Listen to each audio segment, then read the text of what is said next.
ये सरकार प्रायोजित हिंसा है, ये साजिश के तहत कराई गई हिंसा है। एक ही घंटे में निर्णय आ जाता है बगैर दूसरे पक्ष को सुने, और एक ही घंटे में सर्वे शुरू हो जाता है। ऐसा किसी आम आदमी के विषय में न्यायालय की कार्रवाई और प्रशासन की कार्रवाई आपने देखी है?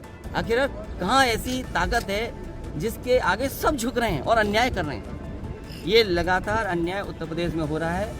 ये इसलिए हो रहा है क्योंकि अपनी नाकामी छिपाना चाहते हैं और सबसे ज़्यादा कमज़ोर जो लोग हैं उनकी तरफ ही जाना चाहते हैं। उत्तर प्रदेश के संभल में हुआ विवाद और उसके बाद की हिंसा में 4 लोगों की मौत। योगी आदित्यनाथ की सरकार, उनके प्रशासन, उनकी पुलिस की ही कामयाबी नहीं है, बल्कि मुसलमानों के खिलाफ उनकी नफरत का सीधा सीधा नतीजा है। एपिसोड की शुरुआत करने से पहले सुदर्शन फाकिर की एक लाइन याद आती है कि मेरा कातिल ही मेरा मुंसिफ है, कि मेरा कातिल ही मेरा मुंसिफ है, क्या मेरे हक में फैसला देगा। दरअसल ये लाइन बीजेपी और आरएसएस पर सटीक बैठती है, क्योंकि आरएसएस ने यह दावा कई बार कर चुका है कि देश में तकरीबन 1000 ऐसे उपासना स्थल है जिसमें मस्जिद के अंदर मंदिर है। मसलन आरएसएस प्रमुख मोहन भागवत ने तो यहां तक कहा था कि हर मस्जिद के अंदर मंदिर खोजना उचित नहीं है। हर मस्जिद में शिवलिंग क्यों देखना? कि एक राम जन्मभूमि का आंदोलन था जिसमें हम अपने प्रकृति के विरुद्ध किसी ऐतिहासिक कारण से उस समय की परिस्थिति में सम्मिलित हुए, हमने उस काम को पूरा किया। अब हमको कोई आंदोलन वगैरह करना नहीं है। प्रतीकात्मक कुछ हमारी विशेष श्रद्धा थी, ऐसे स्थानों के बारे में हमने कहा। तो क्या उत्तर प्रदेश में हर मस्जिद के नीचे मंदिर खोजने का भारतीय जनता पार्टी का कोई प्रायोजित मॉडल तो काम नहीं कर रहा है? क्या अब यूपी में सरकार और प्रशासन इस स्तर पर उतर आया है कि जानबूझकर घटनाओं को अंजाम दिया जा रहा है? क्या सरकार अब ये प्रायोजित दंगे कराने का पूरा प्लान बना रही है? सवाल है कि आखिर उन 4 नौजवान युवक की मौत का जिम्मेदार कौन है? विपक्ष का आरोप है, और ये क्या मान लिया जाए कि उत्तर प्रदेश भी मणिपुर बनने जा रहा है? लगता है बीजेपी का पेट अभी मणिपुर से भरा नहीं है और इसीलिए बीजेपी ने पूरे देश को मणिपुर बनाने की ठान ली है।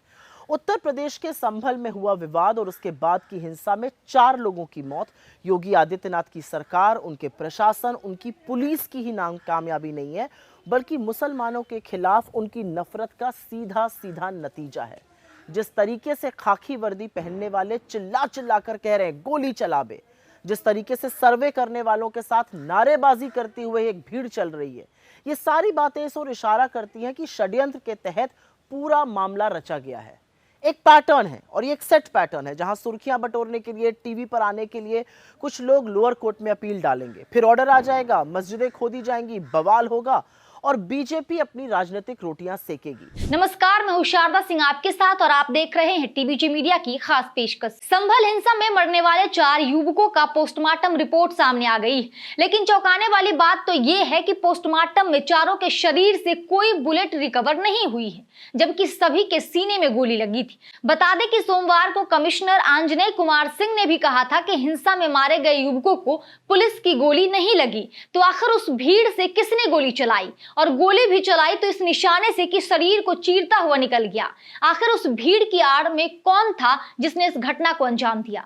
दरअसल ये जो पोस्टमार्टम रिपोर्ट सामने आई है, ये कई सवाल खड़े करती है। जिस तरह से विपक्ष इस हिंसा को साजिश बता रही और षड्यंत्र करार दे रही है, कहीं ना कहीं ये पोस्टमार्टम रिपोर्ट इन बातों को सच साबित कर रही है। पक्ष जज ऐसा देखकर जिससे न्याय की उम्मीद हो, जांच कराई जाए, तो इसका दूध का दूध पानी का पानी जाएगा। 5 लोगों की जान अब तक गई है, जो जानकारी मिली है।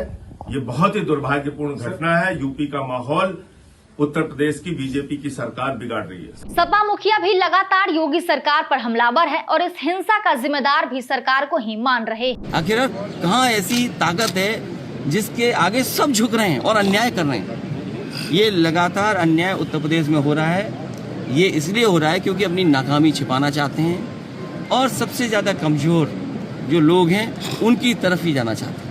अब हमें यहाँ पर 1991 के उपासना स्थल कानून के बारे में भी जानना होगा, समझना होगा कि आखिर ये कानून क्या है।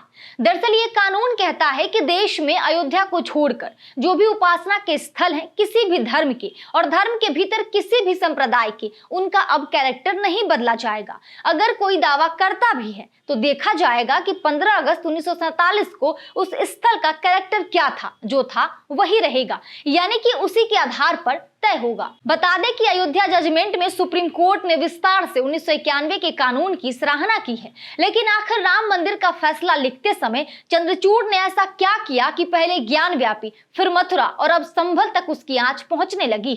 आखिर सवाल उठता है कि यह सिलसिला कहां जाकर थमेगा, कहां जाकर रुकेगा। कहीं ऐसा तो नहीं कि आने वाले दिनों में जो संभल में हुआ वो देश के अलग अलग हिस्सों में मस्जिद सर्वे के लिए अदालतों के दरवाजे खटखटाए जाएंगे और अदालत से आदेश भी मिल जाएगा, फिर एक नया बवाल सामने आएगा। शुरुआत जस्टिस चंद्रचूड़ के उस फैसले से हुई थी जब जस्टिस चंद्रचूड़ ने 1991 के उपासना स्थल कानून के कवच को तोड़कर यह कहा था कि किसी भी धार्मिक स्थान की पहचान के लिए अगर कोई सर्वे होता है तो वो गलत नहीं। दोस्तों, फिलहाल इस वीडियो में इतना ही। अगर अभी तक आप हमारे चैनल टीवीजी मीडिया को सब्सक्राइब नहीं किया है तो फौरन हमारे चैनल को सब्सक्राइब कर ले, साथ के साथ बेल आइकन भी प्रेस कर ले ताकि तमाम वीडियो की नोटिफिकेशन आपको मिलती रहे। इस पूरी रिपोर्ट पर आपकी क्या राय है, कमेंट सेक्शन में हमें जरूर बताएं। देखते रहिए टीवीजी मीडिया।